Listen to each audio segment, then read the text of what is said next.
Good morning mga butil. Magagawa tayo ng plat para sa pischay at mustasa. Mga butil oh. Yan. Ngayon nilagyan natin ng animal manure. Yan. Para makondisyon ang kanyang lupa. Hindi tayo sakit na nanyugan.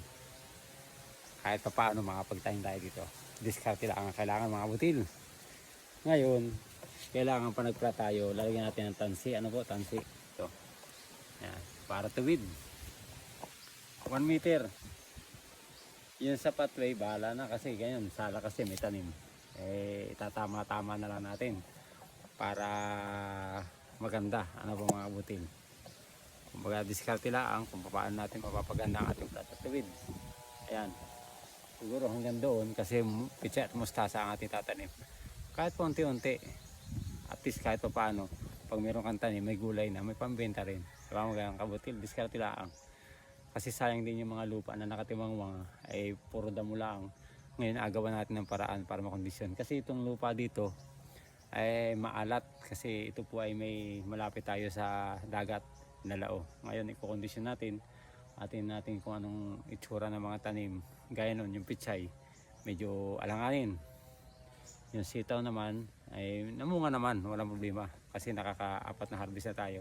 Medyo kumikita naman, kaso nga lang hindi ganoon kahaba siguro ang buhay kumpara sa agricultural site talaga.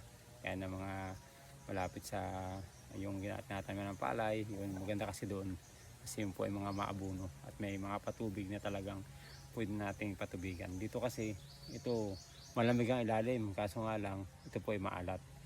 Kaya titignan natin kung ano yung gagawin nating pakondisyon dito sa lupa dito. Yan po, may nagawa na akong 2 plat. Putol-putol nga lang kasi siyempre sinasala natin doon sa puno, doon ng mga ganung puno. Ay ayos lang din yan kahit pa paano ay makakaraos naman tayo. Mga batil, di ba? Ganun lang yun. Good morning mga batil.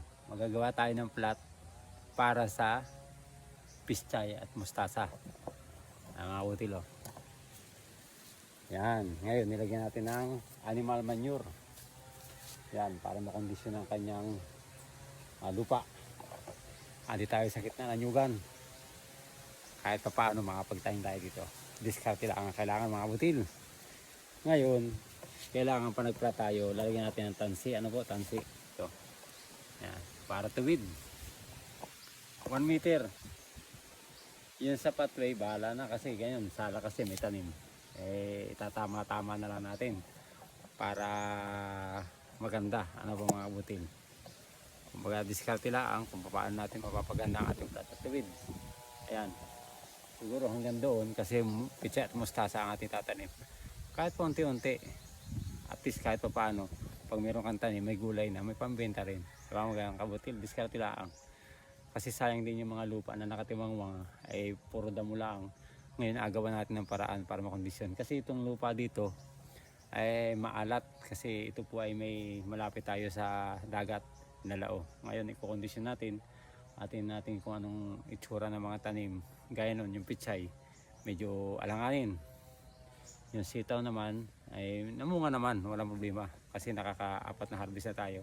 Medyo kumikita naman, kaso nga lang hindi ganoon kahaba siguro ang buhay kumpara sa agricultural site talaga.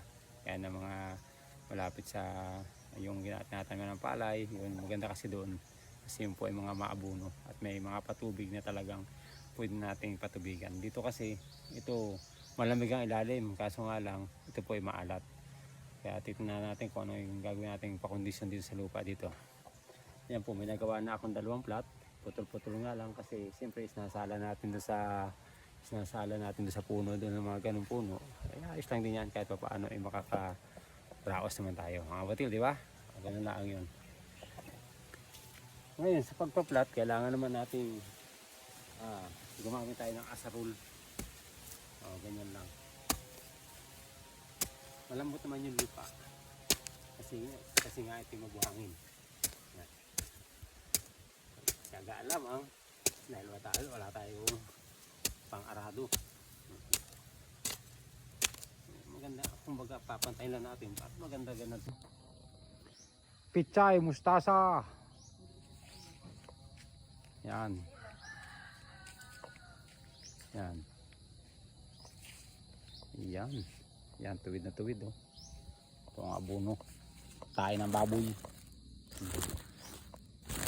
Panabangan tayo ng baboy. Ito, mga 5 piraso pa dito. Para mapanabangan ang mga tiwawang na lupa. Okay. See you sa next vlog. Atin natin kung ano mangyayari sa mga tanim kong pichay. Thank you for watching mga kutil.